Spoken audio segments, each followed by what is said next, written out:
going beneath the events, headlines, issues, and trends that may affect our marketplace as we take a closer look. An elevated level of money anxiety on the part of the consumer could accelerate an economic slowdown and provide an invitation of sorts to the next recession. That's the latest word from behavioral economist Dr. Dan Geller, who discovered the link between money anxiety and individual financial behavior. This through his research firm Analyticom. We've spoken with him here on the program before. He joins me once again to take a closer look at this. Doctor, currently your money anxiety index for both July and August is flat, correct?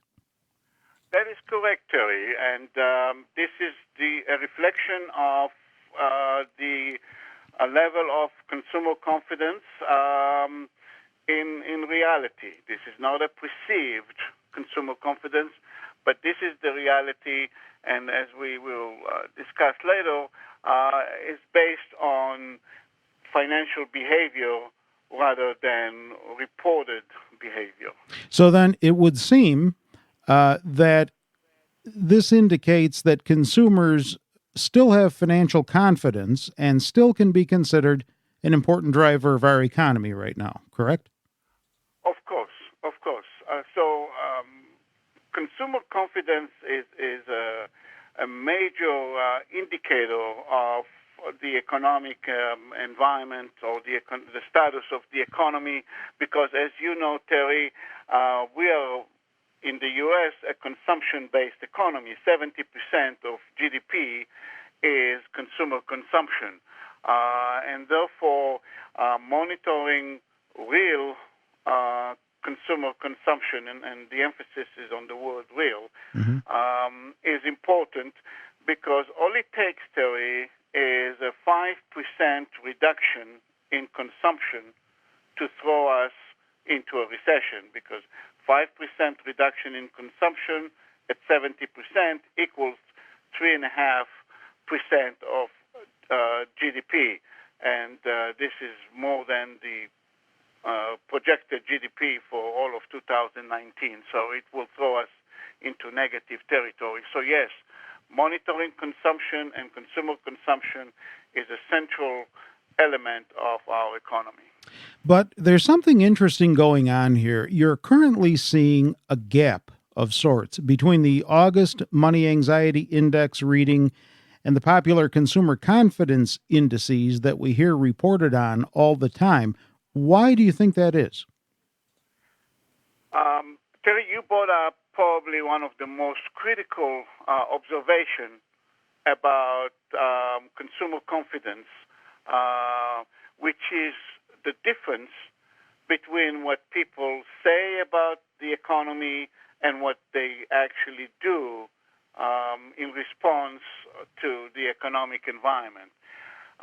In behavioral economics, we call this phenomena conflicting consumer confidence. So we are seeing now a clear case of conflicting consumer confidence, whereas the survey-based consumer confidence indices, such as the University of Michigan Consumer Sentiment Survey and others, are showing a decline in consumer confidence in August. So, like the University of Michigan Consumer Sentiment Index showed a decline of 8.6 index points in August, and others also showed a decline.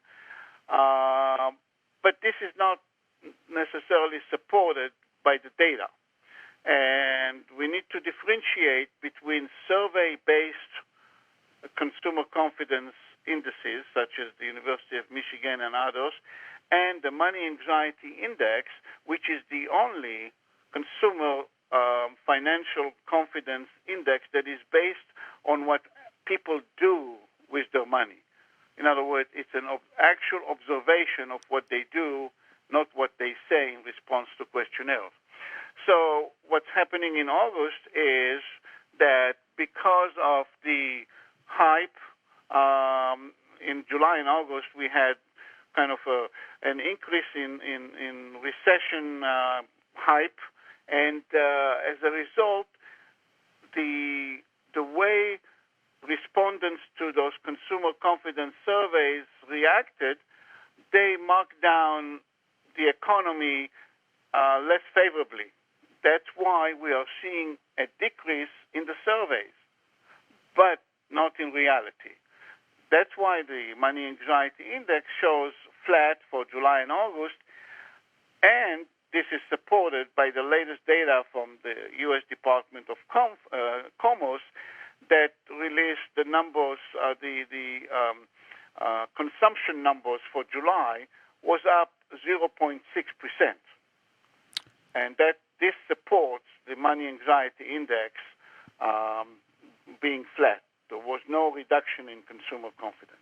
So the constant hype, probably in the media, is what you're referring to, about a recession, as you put it right now anyway. Is this more a reaction to perceived financial danger? That's exactly it. So there are two stages, basically, to how hype about recession can impact or can invite actual recession. And when the hype starts, it first impacts the way consumers respond to surveys. So they might say, well, yes, I heard on the news that the recession is coming, so therefore they mark down on the questionnaire, yes, the economy is not as good as it used to be. And this basically decreases the consumer confidence indices that are based on questionnaires. However, this is stage one. In reality, they have not changed their behavior yet. They still consume, and there is no change in that. But if the hype and the hysteria about the recession continues, a prolonged hype of recession can impact behavior, and that this is stage two. So, yes, we can actually invite a recession if we continue the hype about a recession. First, stage one is the way consumers will respond to surveys, and stage two, if the hype is prolonged, they will start believing in what they are saying and will start reducing consumption. And this applies to business as well as the individual consumer, right? Of course. Because you see, it's two sides of the same coin, Terry. Mm-hmm. When consumers reduce consumption, it means less demand for goods and services, which means businesses have less business, and therefore they have to start cutting back. So back in July, in your commentary that I read, you wrote about this invitation to a recession. You just touched on it a moment ago. Tell me more about how that ties in here. So this is part of the whole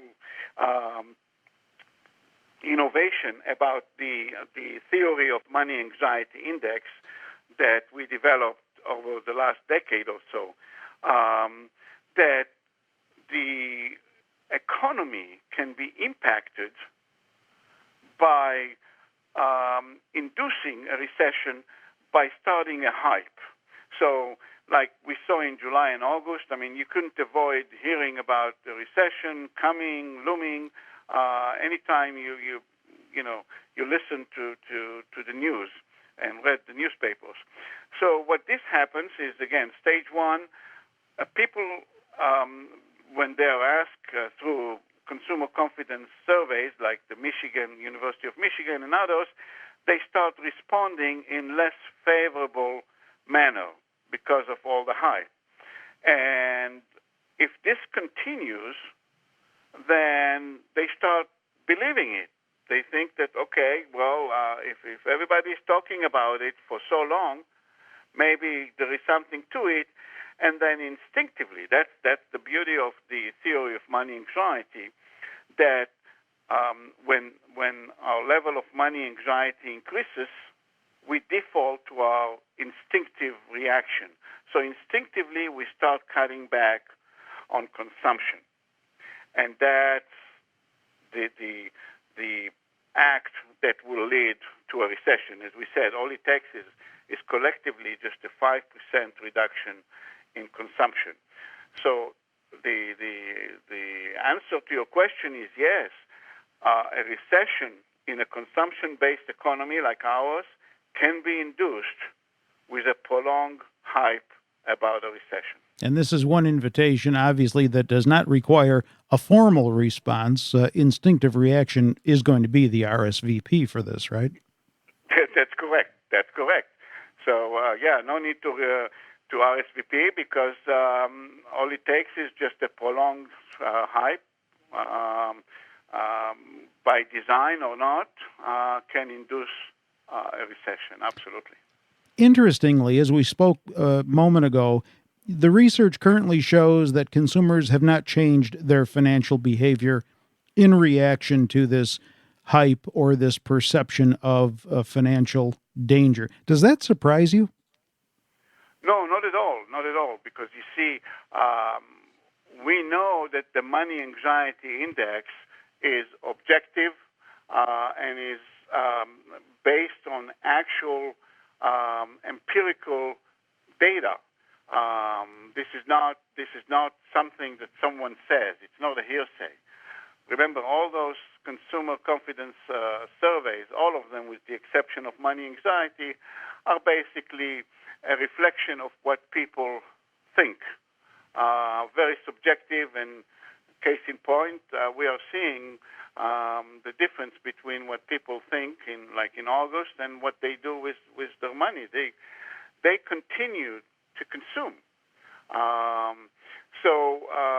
No, it's not surprising. That's why we, always tell people, go by what people do, not what they say.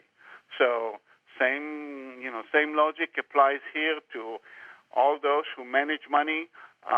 Follow what people do, not what they say, meaning follow the money anxiety index, not necessarily survey-based consumer confidence surveys.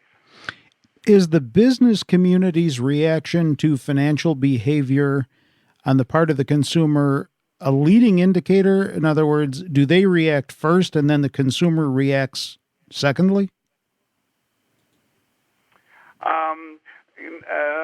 Usually the consumer reaction is the leading indicator. For the simple reasons that,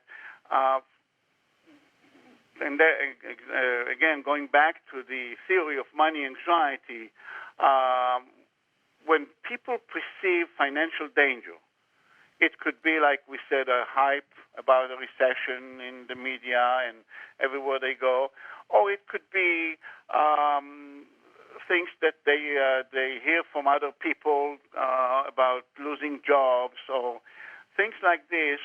And by the way, I describe the process in details in my book, Money Anxiety, how people can either perceive a decrease in the economy or how money anxiety can increase by observation. People observe things. They can observe a greater number of, let's say, for sale signs in real estate. Things like this gradually can increase the level of money anxiety.